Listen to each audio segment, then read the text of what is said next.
Assalamualaikum warahmatullahi wabarakatuh. Waalaikumsalam warahmatullahi wabarakatuh. Anak, bagaimana kabar pada siang hari ini? Alhamdulillah baik. Semua masuk? Masuk. Ketua kelas hari ini dipimpin berdoa pada Mbak Nisa, disilakan. A'udzu billahi minasy syaithanir rajim. Bismillahirrahmanirrahim. Alhamdulillahirabbil alamin. Arrahmanirrahim. Maliki yaumiddin. Iyyaka na'budu wa iyyaka nasta'in. Ihdinas siratal mustaqim. Siratal ladzina an'amta 'alaihim ghairil maghdubi 'alaihim waladdallin. Amin. Raditu billahi rabba wa bil islami dinan wa bi Muhammadin nabiyyan wa rasulah. Rabbi zidni ilma warzuqni fahma. Amin ya rabbal alamin.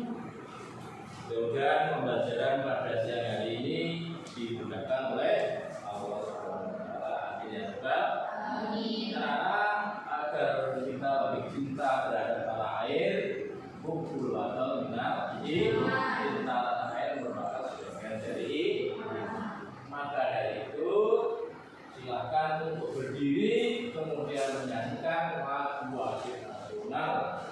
Silakan berdiri.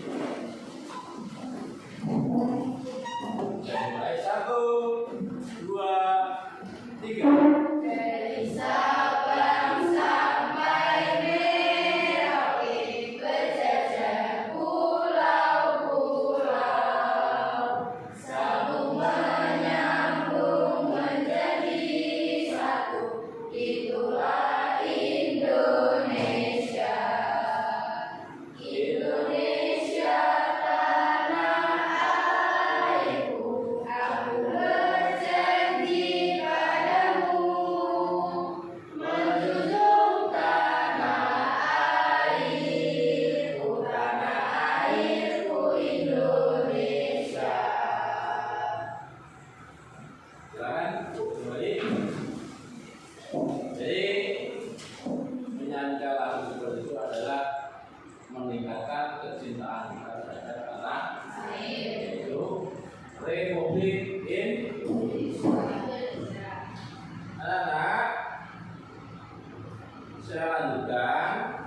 Saya ingin mengetahui bagaimana ingatanmu terkait dengan pelajaran yang minggu lalu sudah Pak Guru sampaikan, yaitu tentang apa? Iman kepada kita Allah. Ada berapa jumlah kitab yang sudah diturunkan Allah? Bagus, ada 4. Sebutkan yang pertama kita Injil diturunkan kepada Nabi Isa. Bagus, tepuk tangan. Injil dengan bagus. Kepada Mbak Rohmah, Al-Quran diturunkan kepada Nabi Muhammad. Bagus, tepuk tangan. Al-Quran diturunkan kepada Nabi Muhammad. Ikut kitab-kitab Allah yang diturunkan kepada para nabi, yaitu Nabi Daud, Nabi Musa, Nabi Isa, dan Nabi Muhammad. Kita wajib mengimaninya dalam kehidupan sehari-hari. Sebelum saya melanjutkan untuk materi hari ini, alangkah lebih baiknya anak-anak untuk mengecek mungkin kerapian dari pakaian belum disiapkan dengan baik. Dicek baju-baju sudah dimasukkan, jilbab-jilbab rapikan. Nah, juga alhamdulillah lingkungan kelas kita juga bersih, karena kebersihan juga sebagian daripada maka kita wajib untuk menjaga kebersihan, baik itu di kelas, di lingkungan maupun di rumah.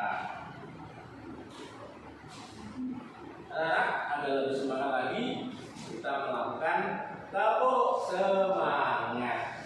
Nah, silakan untuk Mbak agar dipimpin terus semangatnya biar teman-teman lebih semangat. Semangat. Tepuk semangat. Semangat.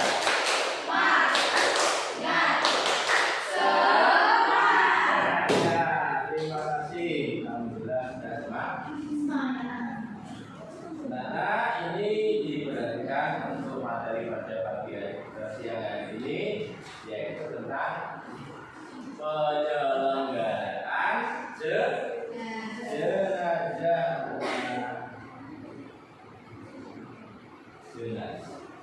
Apakah sudah pernah menjadi jenazah? Calon jenazah. Kita ini adalah calon jenazah.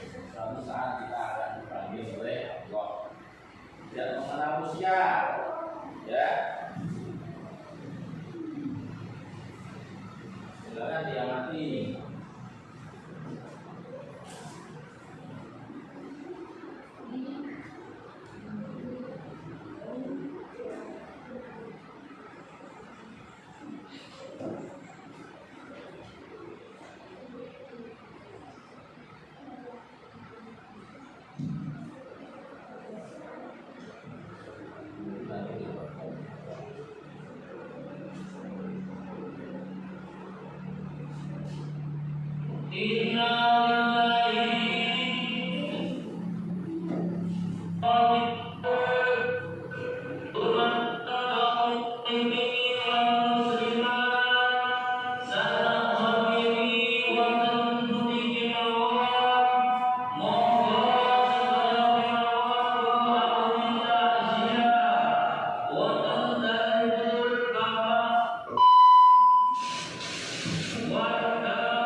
Kalimat yang biasa kita dengar ketika ada apa? Ada orang meninggal. Kita sering mendengar itu bagus. Ketika ada orang meninggal, mendengar. Setelah mendengar seperti itu, apa yang biasa kamu lakukan? Ikut mengucap innalillahi wa inna ilaihi raji'un. Semua yang akan kembali pada anak-anak.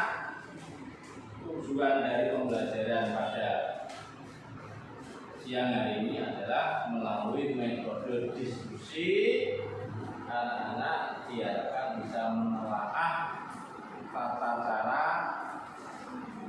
memandikan jenazah dengan baik. Silakan dicermati ini.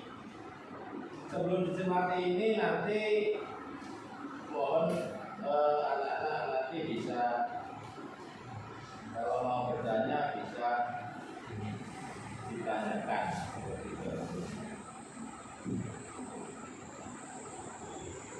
Melaksanakan pengurusan jenazah itu memandikan.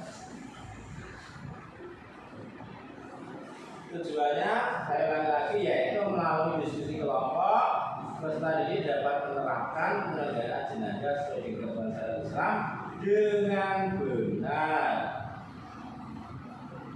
Jadi dalam pengurusan jenazah itu kita sebagai umat Islam punya 4 kewajiban.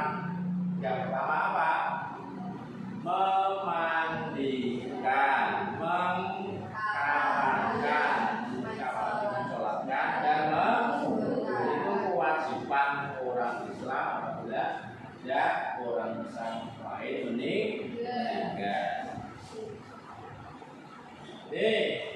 melaksanakan pengurusan jenazah.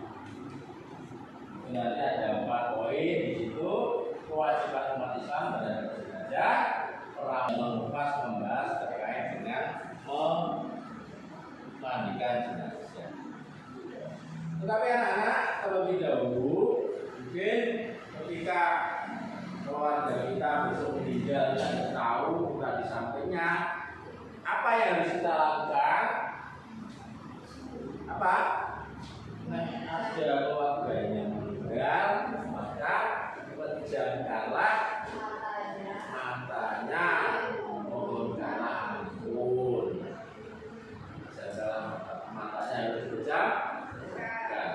Selanjutnya tutup seluruh badan dengan kain. Biasanya kalau di desa kita biasanya kain apa?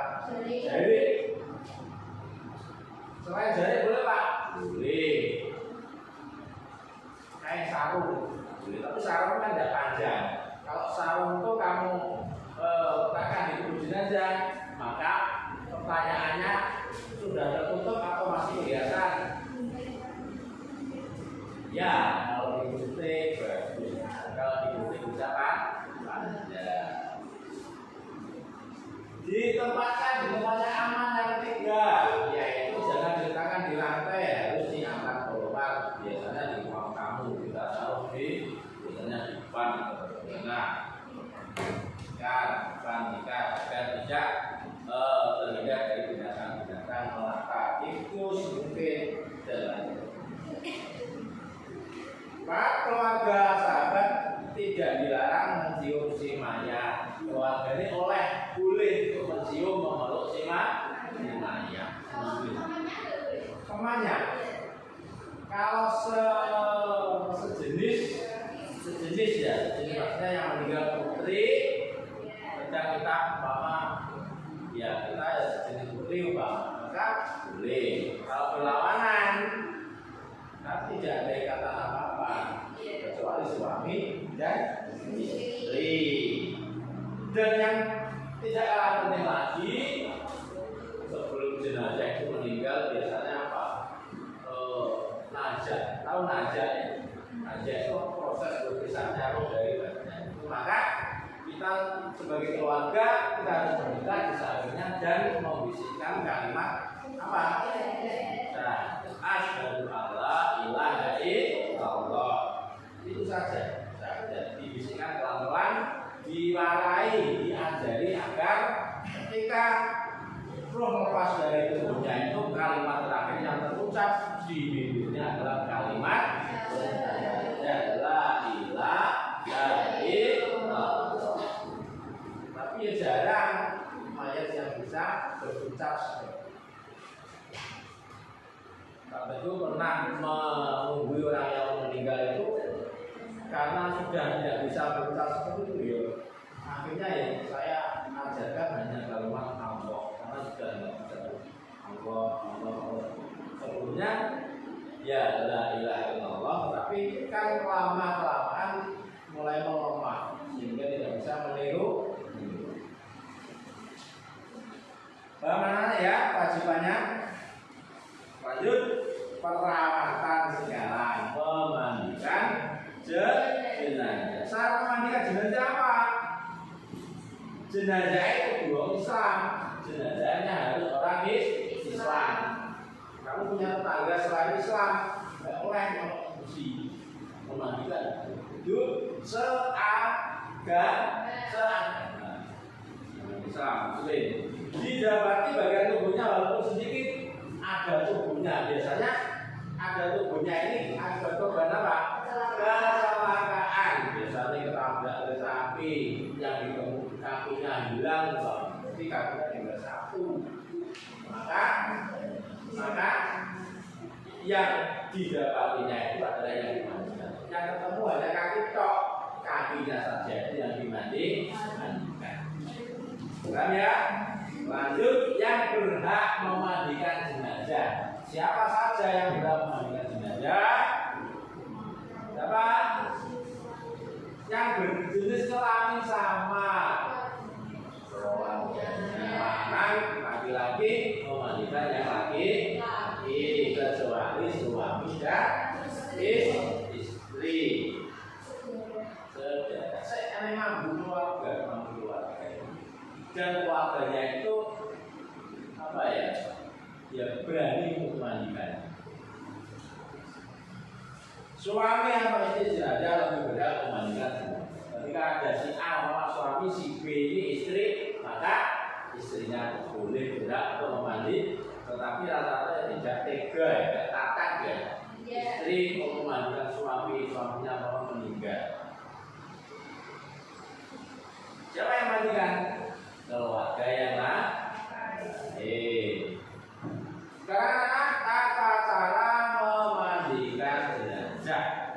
Biasanya satu memandikan itu harus persiapan alat-alat disiapkan semuanya. Mulai dari apa? Bentol, gayung, air, kecukupan air,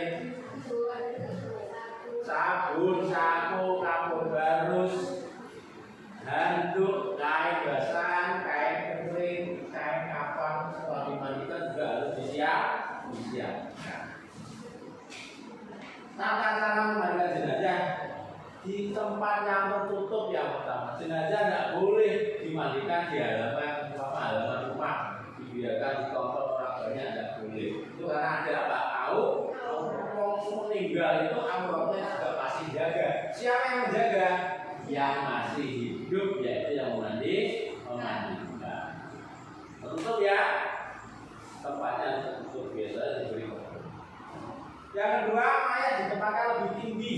Biasanya di desa kita itu mayat itu di pangku dalam mandikan.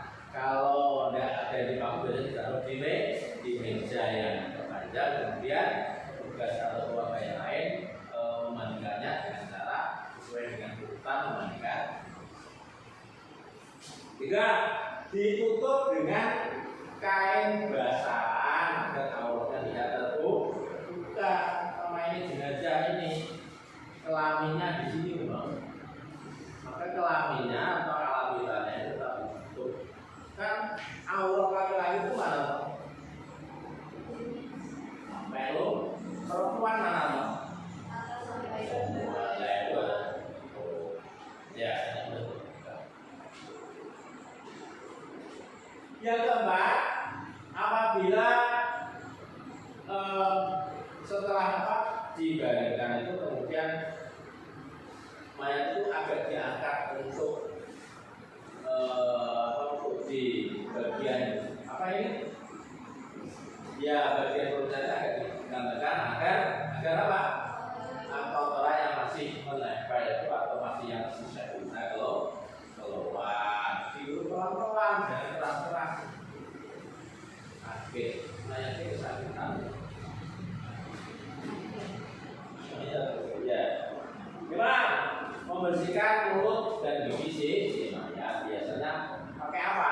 Biasanya tidak ada kain atau sarung tangan untuk dibersihkan mulut dan gigi jenazah.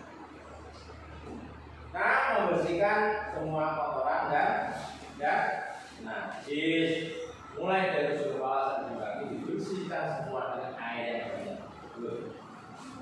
Setelah itu baru mau diwudukan. Setelah diwudukan baru mulai di apa? Wudu terakhir di kafani.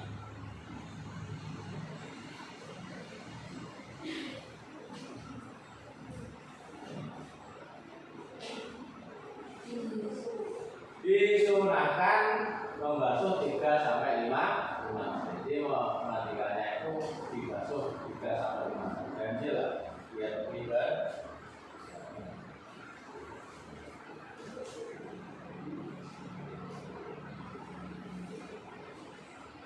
ada yang ditanyakan terkait ini? Cukup ya.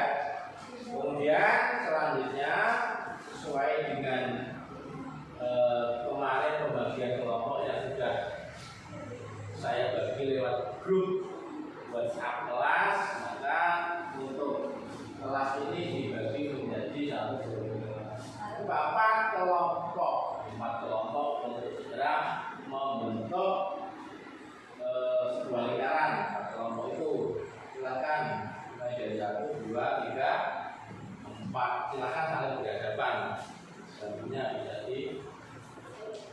Kemudian ini bahan diskusinya, lomba saja saya bagikan, dan nanti mohon kerjasamanya dari teman satu ke teman lain untuk bekerja sama untuk mencari jawaban atau solusi dari permasalahan tersebut dan bisa membuka buku paket atau internet bisa untuk mencari referensi jawaban dari lomba kerja yang saya.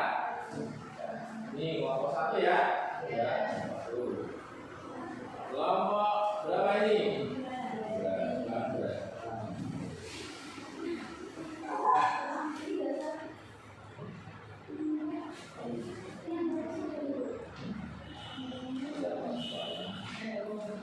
Nih, tiga. Nah, nih, empat.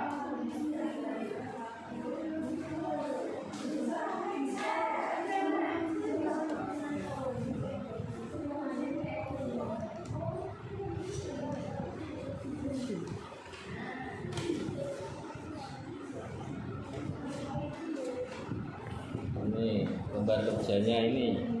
Nah, ini jawabnya dibaliknya nggak apa-apa. Kan kalau ada kesulitan nanti bisa ditanyakan. Dia mati dia bicaranya. Mana ini? Oh ini karena jenazah COVID, ini karena jenazah dan perlakuannya berbeda. Nanti tugasmu untuk menjelaskan perlakuan untuk jenazah COVID dan jenazah isolasi.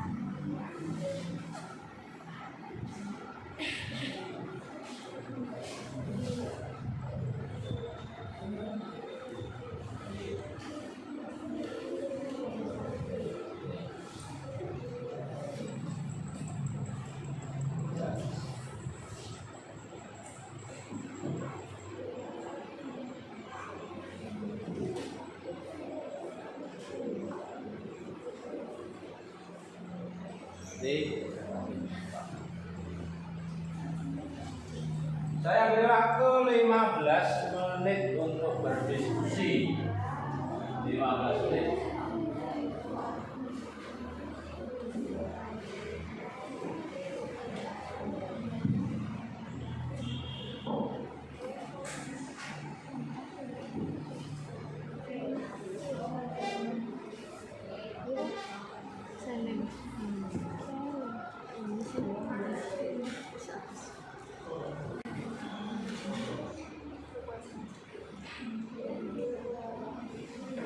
Waktu tinggal 1 menit.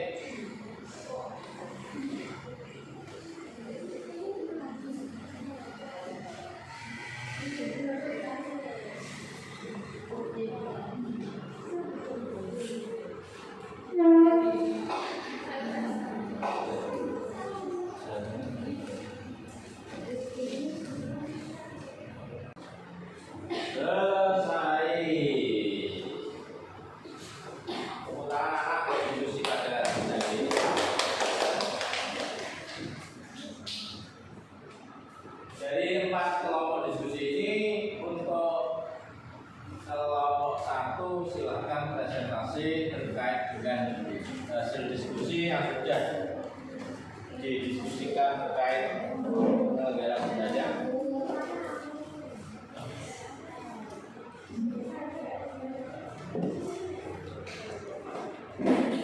Dan tepuk tangan lagi kelompok 1. Silakan yang keras.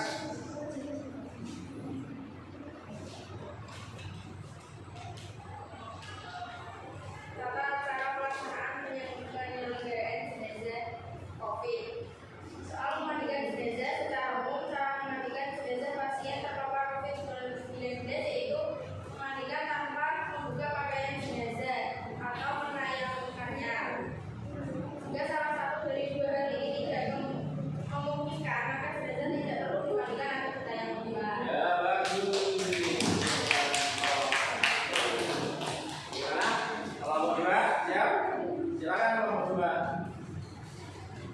Kelompok 2, silakan. Presentasi.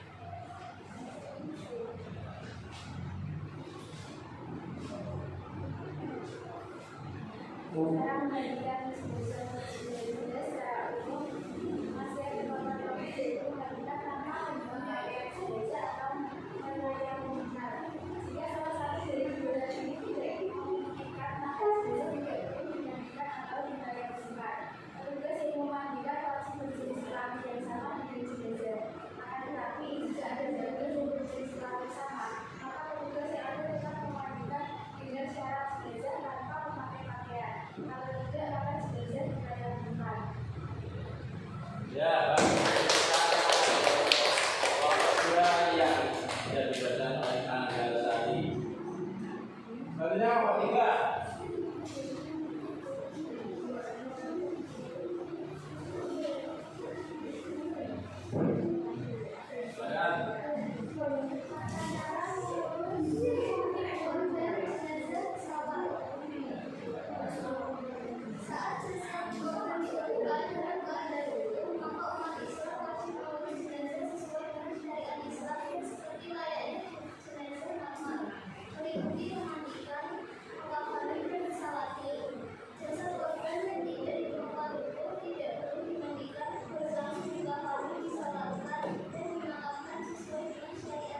Ya, bagi kelompok 3 luar biasa hasil diskusinya. Terakhir kelompok 4.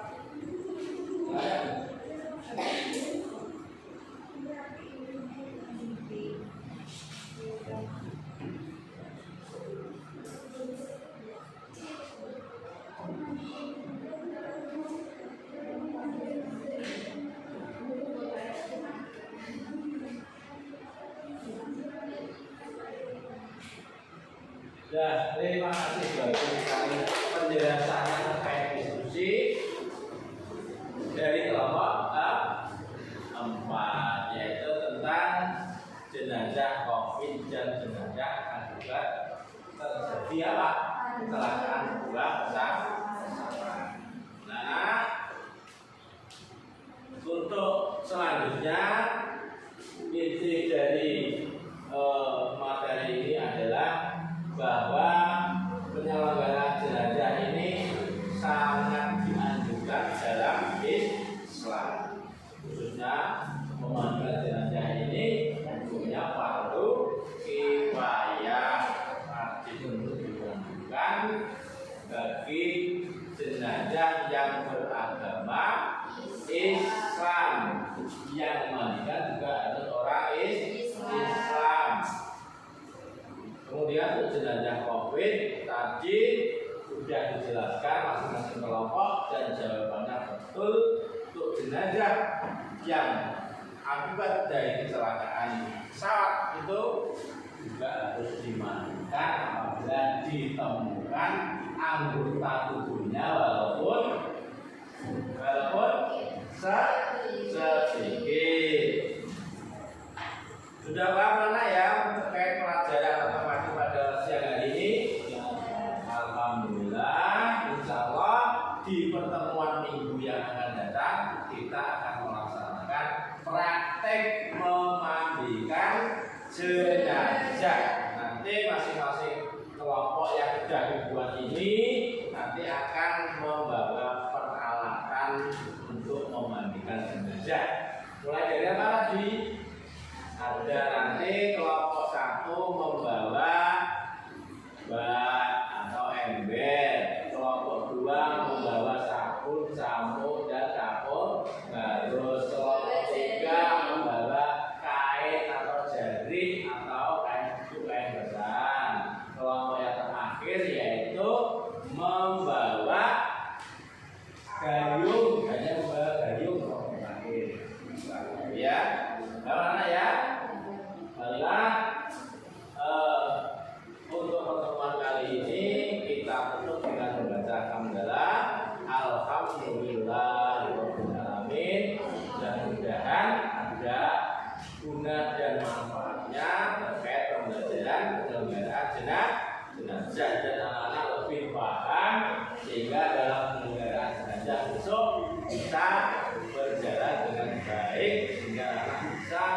mempraktekkan kelak di masyarakat.